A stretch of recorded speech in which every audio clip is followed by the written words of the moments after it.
I have mounted the fretboard onto the slotting template I've used. You can see that I've cut 2 of the fret slots.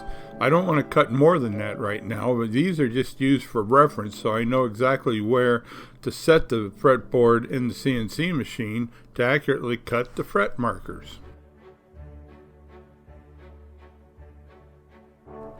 This is a piece of Bolivian rosewood that I've planed down to 1/4 inch thick.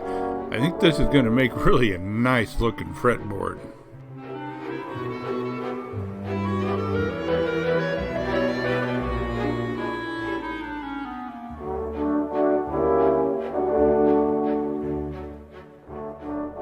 So now let's get this sucker milled.